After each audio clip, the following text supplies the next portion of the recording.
मित्रहो, सध्या महाराष्ट्रभर खळबळ उडवून दिलेलं एक नाव म्हणजे अन्न आणि औषध प्रशासनाचे आयुक्त तुकाराम मुंढे. भल्या भल्या भेसळखोरांची आणि या भेसळखोर भामट्यांना आशीर्वाद असणाऱ्यांची पुरती झोप उडाली आहे. म्हणजे काय, तुकाराम मुंढे यांनी ती उडवली आहे.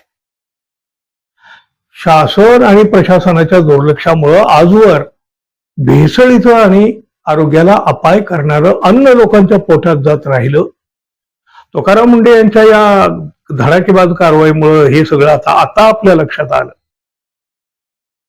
बघा, अशा कारवायामुळं अनेकांचे हितसंबंध अडचणीत येतात आणि मग तुकाराम मुंढे यांची काही महिन्यामध्ये बदली होत राहते.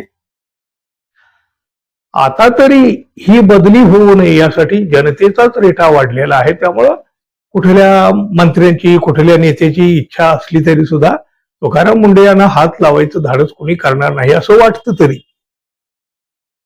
तुकाराम मुंढे यांची बदली करू नका अशी जनतेतून मागणी तर होत आहे. पण त्याही पुढे जाऊन या वर्षीची आषाढी एकादशीची विठ्ठल रुक्मिणीची शासकीय महापूजा मुख्यमंत्र्यांच्या ऐवजी तुकाराम मुंढे यांच्याच हस्ते केली जावी.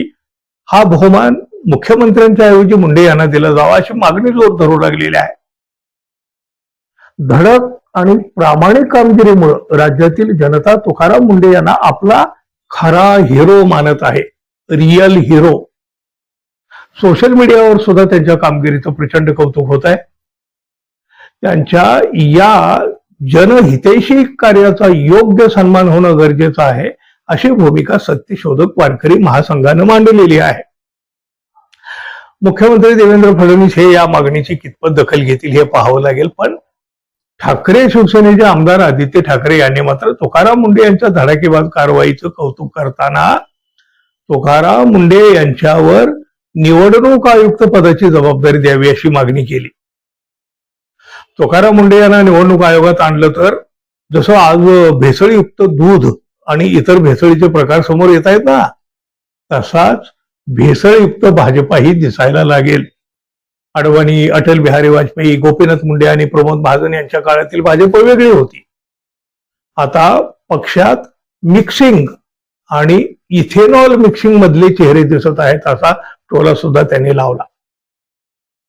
तुकाराम मुंढे यांच्यासारखा अधिकारी जर निवडणूक आयुक्त पदावर बसला तर मग भारतीय जनता पक्ष आणि त्यांच्या मित्र पक्षाचं काय होईल? उत्तर सगळ्यांनाच माहित आहे. निवडणूक आयोग कसा चालवावा किंवा कसा चालवला जाऊ शकतो हे आजवर फक्त निवडणूक आयुक्त TN शेषन यांनीच दाखवून दिलेलं आहे. त्याआधी कुणी नाही, नंतर तर नाहीच नाही आणि भविष्यात तर ते कदाचित शक्यही होईल असं वाटत नाही. अर्थात चांगले अधिकारी हे राज्यकर्त्यांनाच नको असतात. त्यामुळं तुकाराम मुंढे यांना काही महिन्यात इकडून तिकडं हलवलं जातं, बदल्या केले जातात. लोकांच्या मनातले मात्र ते अस्सल हिरो बनलेले आहेत. त्यांना निवडणूक आयुक्त पदावर नेमणं बाजूला ठेवा, मुख्यमंत्र्यांच्या हस्ते होणारी विठ्ठलाची शासकीय महापूजा करण्याचा मान त्यांना देणं हेही बाजूला ठेवा. किमान त्यांना अन्न औषध प्रशासन विभागातील या त्यांच्या कामगिरीसाठी 3 वर्ष तरी पूर्णपणे ठेवलं जावं तरी खूप झालं. काय म्हणाल मित्रांनो, तुम्ही जरूर सांगा. आणि हो, जाता जाता आपल्या चॅनलला सबस्क्राईब करावं ही एक अपेक्षा तर आहे. धन्यवाद. पुन्हा भेटू. नमस्कार.